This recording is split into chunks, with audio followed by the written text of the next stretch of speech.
ಶಾಸ್ತ್ರಿಗಳೇ, ಇನ್ನು ಕಡೆಯ 3 ರಾಶಿಗಳ ಫಲಾಫಲ ಇಡೀ ವಾರ ಯಾವ ರೀತಿಯಾಗಿದೆ? ಮಕರ ಕುಂಭ ಮೀನ ನೋಡೋಣ. ಮಕರ ರಾಶಿಯವರಿಗೆ ವಾರದ ಆದಿಯಲ್ಲಿ ಅಸಮಾಧಾನ ಸಂಗತಿಗಳು ನಡೆಯುತ್ತೆ. ವಸ್ತು ನಷ್ಟ, ಸೋಲು, ಅಪಮಾನ. ಅಲ್ಲಿ ಮಾಂದಿ ನಿಮಗೆ ಅಷ್ಟಮದಲ್ಲಿ ಸಂಚರಿಸುವಾಗ ಸ್ವಲ್ಪ ತೊಡಕಾಗುತ್ತೆ. ಯಾವುದೋ ಒಂದು ದ್ವೇಷ, ಅಸೂಯೆ ಅಥವಾ ಇನ್ಯಾವುದೋ ಒಂದು ಅಪಮಾನಗಳು, ಮನಸ್ಸಿಗೆ ಬೇಸರ, ಕಿರಿಕಿರಿ ಆಗ್ತಕ್ಕಂಥ ಇಂಥ ಲಕ್ಷಣವೇ ಇರುತ್ತೆ. ಹೀಗಾಗಿ ಸ್ವಲ್ಪ ಹುಷಾರಾಗಿರಿ.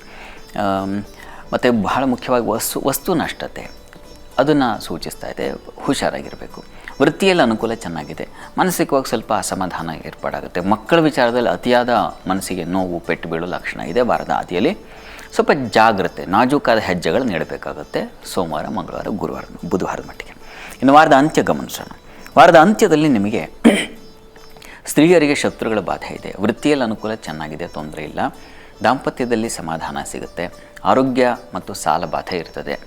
ಏನು ಅಂಥ ತುಂಬ ಚೆನ್ನಾಗಿದೆ ಅಂತಲ್ಲ, ಮಧ್ಯಮ ಸ್ತರದಲ್ಲಿರ್ತದೆ. ಈ ವಾರ ನಿಮಗೆ ಸ್ವಲ್ಪ ಮಟ್ಟಿಗೆ ನಿಮಗೆ ಶನಿವಾರ ಆ ಮಟ್ಟಿಗೆ ಅಲ್ಲಿ ಶುಕ್ರವಾರದವರೆಗೆ ಕಾಯಬೇಕಾಗುತ್ತೆ. ಅಲ್ಲಿಂದ ಸ್ವಲ್ಪ ನಿರಾಳರಾಗ್ತೀರ. ಸ್ವಲ್ಪ ಆಗ ನಿಮಗೆ ವ್ಯಾಪಾರದಲ್ಲೂ ಸ್ವಲ್ಪ ಹೆಚ್ಚಿನ ಅನುಕೂಲ ಕಾಣ್ತಕ್ಕಂಥದ್ದು. ವೃತ್ತಿಯಲ್ಲೂ ಒಂದು ಸಮಾಧಾನ. ವೃತ್ತಿಯಲ್ಲಂತೂ ವಾರ ಇಡೀ ಇದೆ, ಚೆನ್ನಾಗಿದೆ. ಹೆಚ್ಚಿನ ಕೆಲಸದಲ್ಲಿ ನೀವು ಮಗ್ನರಾಗೋದು ತುಂಬ ಒಳ್ಳೆಯದು. ಬೇರೆ ಬೇರೆ ಚಟುವಟಿಕೆಗಳನ್ನೆಲ್ಲ ಪಕ್ಕಕ್ಕಿಟ್ಟು ಯಾವ ಕೆಲಸ ಮಾಡಿದ್ರೆ ಪ್ರಾರಂಭ ಹೇಳಿದ್ನಲ್ಲ, ಮೆಟ್ಟಲನ್ನು ಹತ್ತೋದು ಯಾವುದು ಅಂತ, ಅಂಥ ಕೆಲಸಗಳಲ್ಲಿ ತೊಡಕೊಳ್ಳಿ. ಇನ್ನು ಪರಿಹಾರಕ್ಕೇನಪ್ಪ ಅಂತಂದರೆ ಮಕರ ರಾಶಿಯವರಿಗೆ ಕಾರ್ತವೀರ್ಯಾರ್ಜುನ ಸ್ಮರಣೆ ಮಾಡಿ. ವಸ್ತು ನಷ್ಟತೆ ಇತ್ಯಾದಿ ಇದೆಯಲ್ಲ, ಅದೆಲ್ಲ ಸ್ವಲ್ಪ ತೊಂದರೆ ಮಾಡುತ್ತೆ. ಹಾಗಾಗಿ ಇದನ್ನು ಹೇಳ್ಕೊಳ್ಳಿ, ಸ್ಮರಣೆ ಮಾಡಿದ್ರು ಸಾಕಾಗುತ್ತೆ. ಇನ್ನು ಕುಂಭರಾಶಿ ಗಮನಿಸೋಣ. ಕುಂಭರಾಶಿಯವರಿಗೆ ವಾರದ ಆದಿಯಲ್ಲಿ ಸ್ನೇಹಿತರು, ಬಂಧುಗಳಲ್ಲಿ ಮನಸ್ತಾಪ ಬರುತ್ತೆ. ವೃತ್ತಿಯಲ್ಲಿ ಅಸಮಾಧಾನ, ಸ್ವಲ್ಪ ಕಿರಿಕಿರಿ ಇರ್ತದೆ. ಕರ್ಮಾಧಿಪತಿ ಜೊತೆಗೆ ಮಾಂದಿ ಸಂಚರಿಸುತ್ತೆ ಈ ಕಾರಣದಿಂದಾಗಿ. ಮತ್ತು ಸಪ್ತಮದಲ್ಲೂ ಕೂಡ ಸಂಗಾತಿ, ದಾಂಪತ್ಯದಲ್ಲಿ ಸ್ವಲ್ಪ ಮನಸ್ತಾಪಗಳು, ಅಸಮಾಧಾನಗಳು ಇವುಗಳನ್ನು ಸೂಚಿಸ್ತಾ ಇದೆ. ವ್ಯಾಪಾರಿಗಳಿಗೆ ಸ್ವಲ್ಪ ತೊಂದರೆ ಇದೆ, ಎಚ್ಚರವಾಗಿರಿ. ಮೋಸ ಹೋಗೋ ಸಾಧ್ಯತೆ ಇದೆ. ಹೆಚ್ಚಿನ ಒತ್ತಡಕ್ಕೆ ಸಿಕ್ಕಾಕೊಳ್ಳೋ ಲಕ್ಷಣ ಇದೆ. ಹೀಗಾಗಿ ಸ್ವಲ್ಪ ಹುಷಾರು. ಚಂದ್ರ ಕೂಡ ವೀಕ್ ಆಗ್ತಾ ಇದ್ದಾನೆ. ಯಾರು ಷಷ್ಠಾದ ಅಧಿಪತಿಯೋ ನಾವು ಚತುರ್ಥದಲ್ಲಿ ಸಂಚರಿಸುವಾಗ ಶತ್ರುಗಳೇ ಯಾರು ಹಿತವದವರು ಅಂತ ಅಂದ್ಕೊಂಡಿರ್ತೇವೆ ಅವರಿಂದಲೇ ಕಿರಿಕಿರಿ ಆಗಿಬಿಡೋದು ಲಕ್ಷಣ. ಇದನ್ನೆಲ್ಲ ಸೂಚಿಸ್ತಾ ಇದೆ ವಾರದ ಆದಿಯಲ್ಲಿ. ಇನ್ನು ವಾರದ ಅಂತ್ಯ ಭಾಗದಲ್ಲಿ ಗಮನಿಸ್ಕೊಂಡ್ರೆ ನಿಮಗೆ ಚಂದ್ರ ಗುರು ಸಂಪರ್ಕ ತುಂಬ ಚೆನ್ನಾಗಿರ್ತದೆ. ಮಕ್ಕಳಿಂದ ಸಮಾಧಾನ, ಚುರುಕು ಬುದ್ಧಿ, ಕಾರ್ಯಾನುಕೂಲ ಆಗ್ತಾ ಹೋಗುತ್ತೆ. ಗುರುವಾರದಿಂದ ನಿಮಗೆ ಏನು ವಾರದ ಆದಿಯಲ್ಲಿ ಆಯಿತು ತೊಡಕುಗಳು ಅವೆಲ್ಲ ಹಾಗೆ ಬಿಡುಗಡೆ ಆಗಿಬಿಡುತ್ತೆ.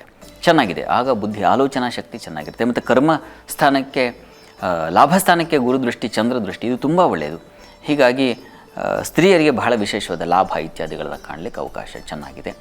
ವೃತ್ತಿಯಲ್ಲೂ ಸಮಾಧಾನ ಫಲ ಕಾಣಲಿಕ್ಕೆ ಅವಕಾಶಗಳಿದ್ದಾವೆ. ಅಂತೂ ಗುರುವಾರದಿಂದ ತುಂಬ ಚೆನ್ನಾಗಿರ್ತದೆ, ಆತಂಕ ಬೇಡ.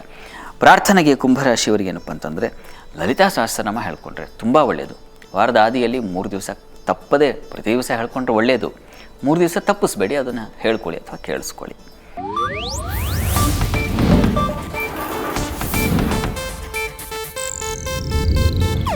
ಇದು ಏಷ್ಯಾನೆಟ್ ನ್ಯೂಸ್ ನೆಟ್ವರ್ಕ್ ಪ್ರಸ್ತುತಿ.